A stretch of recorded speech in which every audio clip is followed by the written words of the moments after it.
जय हिंद विद्यार्थियों। आइए आज की इस वीडियो में हम बात करते हैं लोक शिक्षण संचालनालय द्वारा जारी प्रश्न बैंक कक्षा 12वीं अर्थशास्त्र इसके वस्तुनिष्ठ प्रश्नों के बारे में। विद्यार्थियों, हम इससे पहले 67 प्रश्नों का एक वीडियो तथा 71 प्रश्नों का दूसरा वीडियो आपके वस्तुनिष्ठ प्रश्नों का आपके लिए तैयार कर प्रेषित कर चुके हैं। आज के इस कालखंड में हम पुनः व्यष्टि अर्थशास्त्र के अध्याय 4, 5 और 6 के वस्तुनिष्ठ प्रश्नों की जानकारी लेकर आए हैं। यह प्रश्न हमारे प्रश्न बैंक में दिए गए हैं तथा आगामी वार्षिक परीक्षा हेतु महत्वपूर्ण हैं।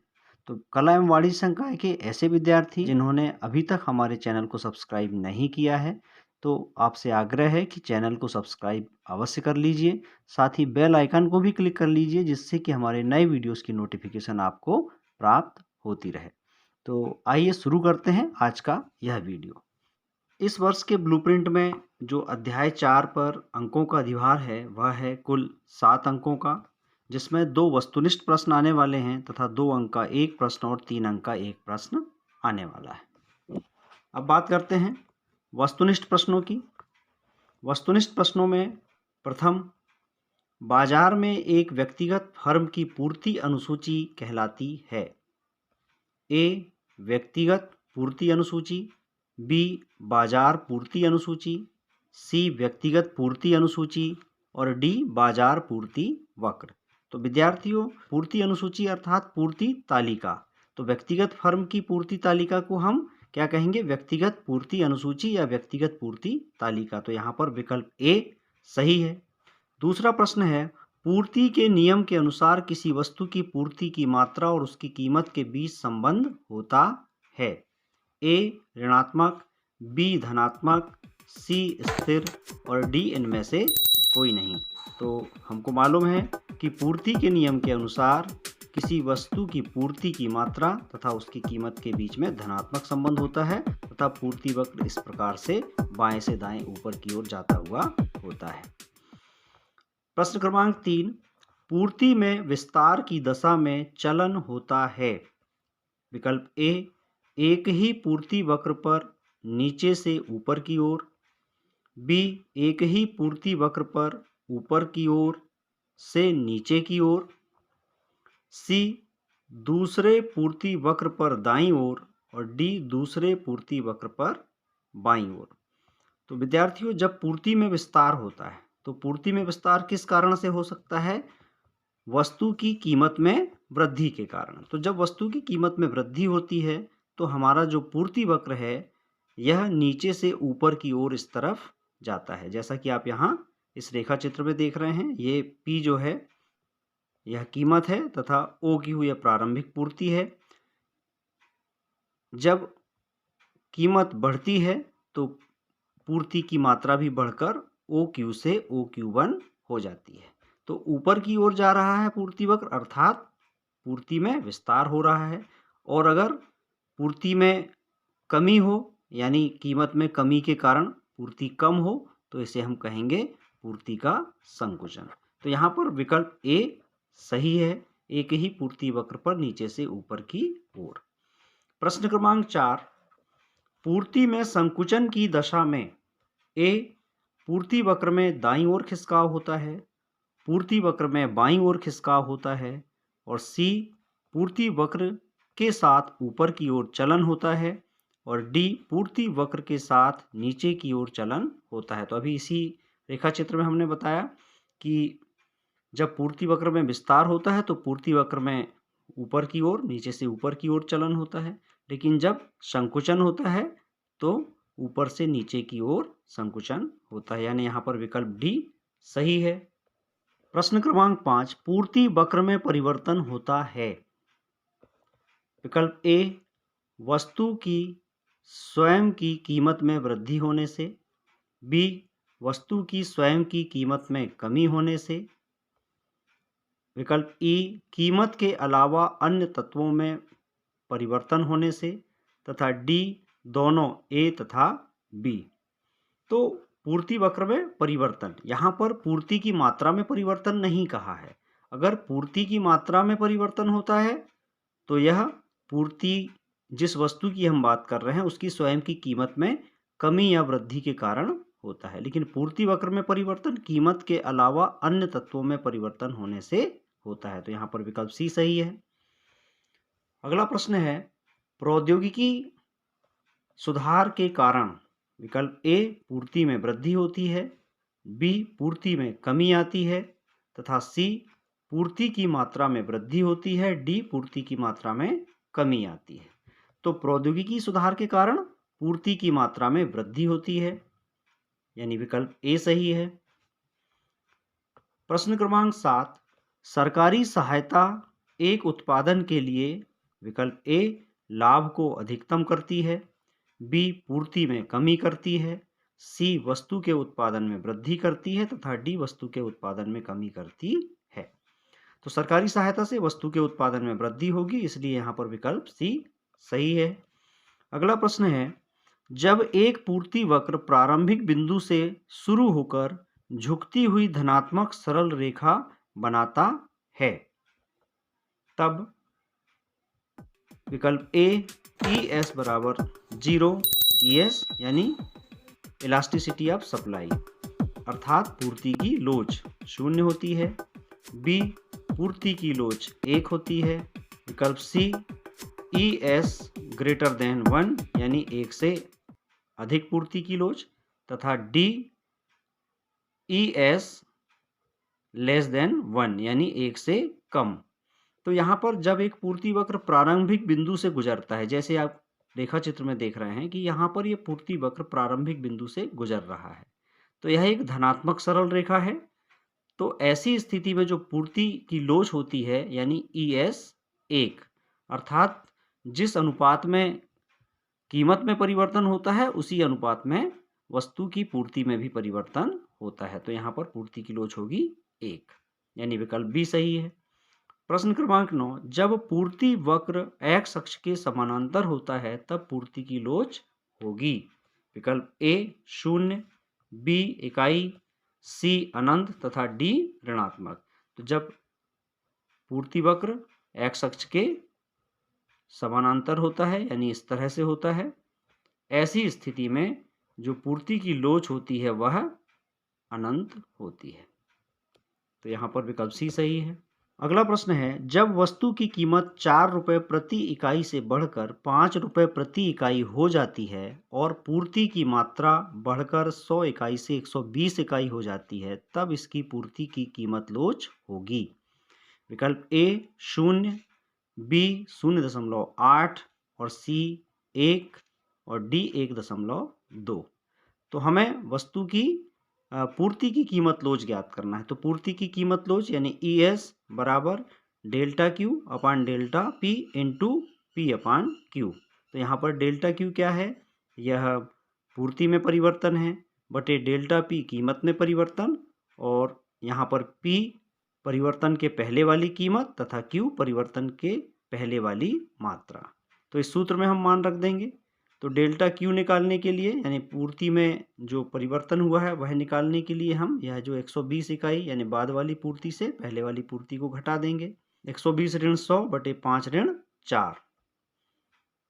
कीमत में परिवर्तन के लिए हम बाद वाली कीमत से पहले वाली कीमत को घटा देंगे, गुणा परिवर्तन से पहले वाली कीमत के बटे परिवर्तन से पहले वाली मात्रा यानी 4/100।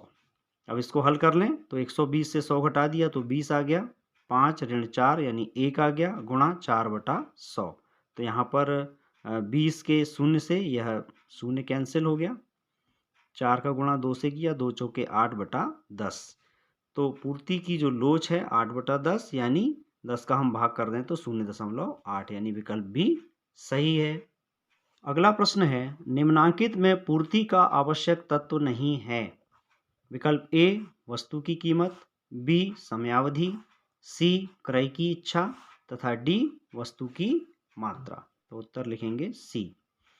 अगला प्रश्न है, पूर्ति में उसी कीमत पर गिरावट आ जाती है जब, विकल्प ए पूर्ति में कमी हो जाए, बी जब पूर्ति में संकुचन हो जाए, सी पूर्ति में वृद्धि हो जाए और डी पूर्ति में विस्तार हो जाए।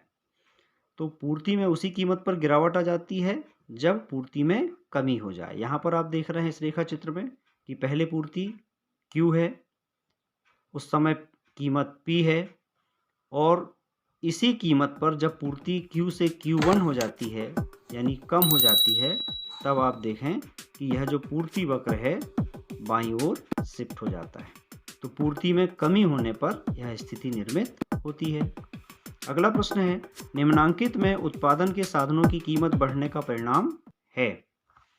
विकल्प ए, पूर्ति वक्र का दाईं ओर शिफ्ट होना, बी, पूर्ति वक्र का बाईं ओर शिफ्ट होना, सी, पूर्ति का विस्तार, और डी, पूर्ति का संकुचन। तो जब उत्पादन के साधनों की कीमत बढ़ेगी तो क्या होगा?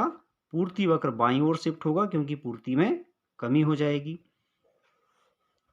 यानी विकल्प बी सही है।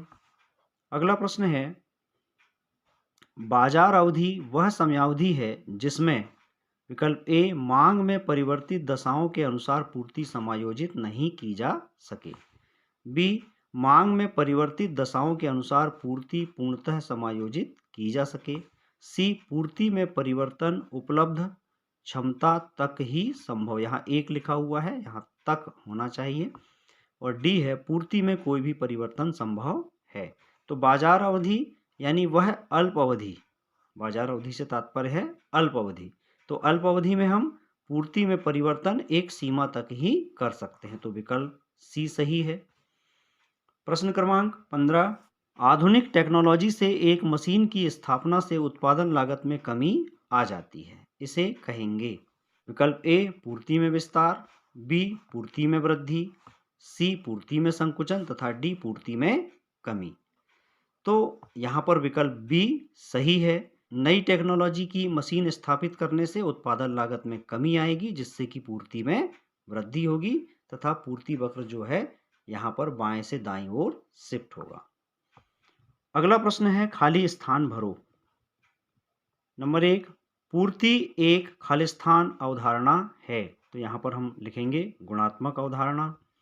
प्रश्न क्रमांक 2, कर की मात्रा में वृद्धि होने पर पूर्ति में खाली स्थान है, तो यहाँ पर हम लिखेंगे कर की मात्रा में वृद्धि होने पर पूर्ति में कमी होती है, तो पूर्ति में कमी। 3, फर्मों की संख्या बढ़ने में पूर्ति खाली स्थान है, तो फर्मों की संख्या में जब वृद्धि होगी तो स्वाभाविक है कि पूर्ति में भी वृद्धि होगी, तो हम यहाँ लिखेंगे पूर्ति में वृद्धि होती है। प्रश्न क्रमांक 4, वस्तु की पूर्ति खाली स्थान का एक भाग है, तो खाली स्थान में हम लिखेंगे सीमांत लागत वक्र, क्योंकि वस्तु की पूर्ति सीमांत लागत वक्र का ही एक भाग होती है। 5वां है, पूर्ति वक्र का आशय पूर्ति अनुसूची की खाली स्थान प्रस्तुति है, तो पूर्ति वक्र का आशय पूर्ति अनुसूची की आरेखीय प्रस्तुति, तो यहाँ हम लिखेंगे आरेखीय। 6वां, किसी वस्तु की पूर्ति को निर्धारित करने वाला एक प्रमुख घटक वस्तु की खाली स्थान है, तो यहाँ हम लिखेंगे कीमत। 7वां, पूर्ति वक्र का ढाल x अक्ष के चरों का भाग लगाने पर आने वाला खाली स्थान है। तो विद्यार्थियों, यह प्रश्न जो है यह भी कुछ अस्पष्ट सा है, लेकिन जैसा कि मैं समझ पा रहा हूँ कि पूर्ति वक्र का ढाल x अक्ष के चरों का भाग लगाने पर आने वाला धनात्मक ढाल है, तो यहाँ हम धनात्मक ढाल लिखेंगे। अगला प्रश्न है, एक शब्द या एक वाक्य में उत्तर दीजिए। नंबर 1, अल्पकाल में फर्म का पूर्ति वक्र किस प्रकार का होता है, तो इसका उत्तर हम लिखेंगे कि अल्पकाल में फर्म का पूर्ति वक्र अल्पकालीन सीमांत लागत वक्र तथा औसत परिवर्ती लागत वक्र पर आधारित होता है। नंबर 2, फर्म के पूर्ति वक्र को तकनीकी उन्नति किस प्रकार प्रभावित करती है, तो उत्तर हम लिखेंगे कि पूर्ति में वृद्धि तथा दाईं ओर शिफ्ट, यानी तकनीकी उन्नति के कारण फर्म का जो पूर्ति वक्र है वह दाईं ओर शिफ्ट होगा तथा पूर्ति में वृद्धि होगी। अगला प्रश्न है, सरकार द्वारा मुख्य रूप से किस प्रकार के उत्पादन के लिए कीमत का आधार निर्धारित करती है। इस प्रश्न की भाषा भी थोड़ी समझने में कठिन है, लेकिन जैसा मैं समझ पा रहा हूँ इसमें यह पूछा गया है कि सरकार द्वारा मुख्य रूप से किस प्रकार के उत्पादन के लिए कीमत निर्धारित की जाती है। तो सरकार आवश्यक वस्तुओं के लिए कीमत निर्धारित करती है। तो यहाँ हम लिखेंगे आवश्यक वस्तु। चौथा प्रश्न है, एक फर्म द्वारा की जाने वाली पूर्ति को क्या कहते हैं? तो एक फर्म द्वारा की जाने वाली पूर्ति व्यक्तिगत पूर्ति कहलाती है। अगला प्रश्न, जिन घटकों के कारण किसी वस्तु की पूर्ति में परिवर्तन हो जाता है उन्हें क्या कहा जाता है? तो पूर्ति के निर्धारक घटक कहा जाता है। अगला प्रश्न, वस्तु की मात्रा जो सभी फर्में बाजार में बेचने के लिए निश्चित समयावधि में निश्चित कीमत पर प्रस्तुत करती हैं उसे कहते हैं? तो सभी फर्मों के द्वारा बाजार में बेचने के लिए निर्धारित मात्रा, तो उसे हम कहते हैं बाजार पूर्ति। सातवां प्रश्न है, किसी वस्तु की पूर्ति को निर्धारित करने वाला सबसे महत्वपूर्ण घटक कौन सा है? तो उत्तर में हम लिखेंगे वस्तु की कीमत। आठवां है, उत्पत्ति के साधनों की कीमतों में वृद्धि उत्पादन की लागत में वृद्धि कर देती है, इससे कमी हो जाती है। तो जब उत्पत्ति के साधनों की कीमतें बढ़ती हैं तो उत्पादन लागत में वृद्धि होती है, जिससे पूर्ति में भी कमी हो जाती है। तो उत्तर में हम लिखेंगे पूर्ति में कमी। अब हम आते हैं व्यष्टि अर्थशास्त्र के ही अध्याय 5 पर, जिसका शीर्षक है बाजार संतुलन। बाजार संतुलन पर 5 अंकों का अधिभार है, जिसमें वस्तुनिष्ठ प्रश्न 3 आएंगे तथा अति लघुत्तरी यानी 2 अंक का एक प्रश्न आएगा। तो विद्यार्थियों, इसके जो वस्तुनिष्ठ प्रश्न हैं, इसमें पहला है, किसी वस्तु का मूल्य निर्धारित होता है? विकल्प ए मांग द्वारा, बी पूर्ति द्वारा, सी दोनों द्वारा और डी इनमें से कोई नहीं। तो उत्तर है सी दोनों द्वारा, यानी मांग और पूर्ति दोनों के द्वारा। दूसरा है, बाजार मूल्य संबंधित है ए अति अल्पकालीन मूल्य से, सामान्य मूल्य से, सी स्थिर मूल्य से और डी सभी से। तो बाजार मूल्य अति अल्पकालीन मूल्य होता है जो मांग और पूर्ति की शक्तियों द्वारा निर्धारित होता है। तो यहाँ पर विकल्प ए सही है। अगला प्रश्न है, वस्तु के मूल्य को प्रभावित करती है?